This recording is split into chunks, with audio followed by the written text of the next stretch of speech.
జై గురుదత్త, శ్రీ గురుదత్త. ఈరోజు మన వీడియో కోపం తగ్గించుకోవడం ఎలా. చాలా సులభమే కదా, కానీ అంత కష్టమైంది ఇంకొకటి లేదండి. కోపాన్ని అధిగమిస్తే ఇంకా మన జీవితం ధన్యమైనట్టే. కానీ సాధనతో అది సాధ్యమవుతుంది తెలుసా అండి. ఎట్లా అవుతుంది అంటే, ఎందుకు కోపం వస్తుంది అసలు ముందు అంటే, మన మాట ఎవరు వినలేదు అనుకుంటాం, లేదంటే నాలాగే అందరూ ఎందుకు ఉండరు అనుకుంటాం. అప్పుడే మనకు ఎదుటి వాళ్ళ మీద చాలా కోపం వస్తుంది. అలా అనుకోకూడదు. ఎదుటి వాళ్ళకి మంచి అనిపిస్తే అది నీకు చెడ్డ అనిపించవచ్చు, నీకు మంచిది అనిపిస్తే ఎదుటి వాళ్ళకి చెడ్డ అనిపించవచ్చు కదా. కాబట్టి మనం ఇలా ఆలోచించాలి. అసలు ముందు మన మాట వాళ్ళు ఎందుకు వినాలి, అది నీ దృష్టిలో నీకు గొప్ప, కానీ ఎదుటి వాళ్ళ దృష్టిలో అది కాదు కదా అనుకోవాలి.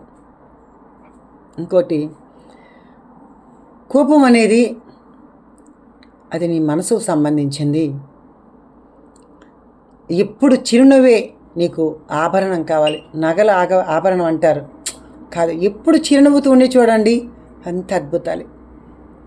ఎన్ని నగలు వేసుకున్నా చిట్టుపట్లాడుతూ కోపంతో ఉంటే ఎలా ఉంటాం, చూడ్డానికి అసహ్యంగా కనిపిస్తాం. కాబట్టి నీ ముఖం వచ్చేసే నీ ఆయుధం, నీ చిరునవ్వే నీ ఆయుధం, నీ నవ్వే నీ ఆయుధం. కాబట్టి కోపాన్ని అధిగమించవచ్చు తప్పకుండా. నామస్మరణతో జయించవచ్చు, ఆ యొక్క భగవంతుడి అనుగ్రహంతో జయించవచ్చు.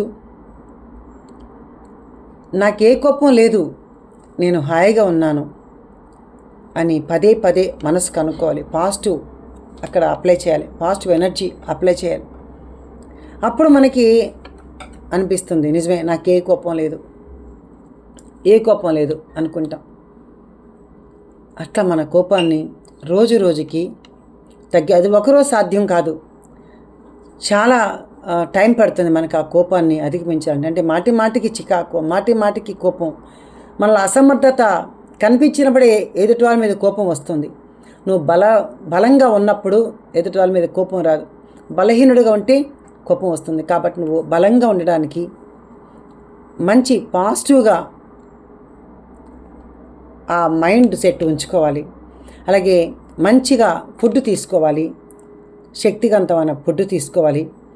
ఎదుటి వాళ్ళ మీద నెగిటివ్ కాకుండా పాజిటివ్ పెట్టుకున్నప్పుడు మనకి కోపం దానంతట అదే తగ్గిపోతుంది. జై గురుదత్త.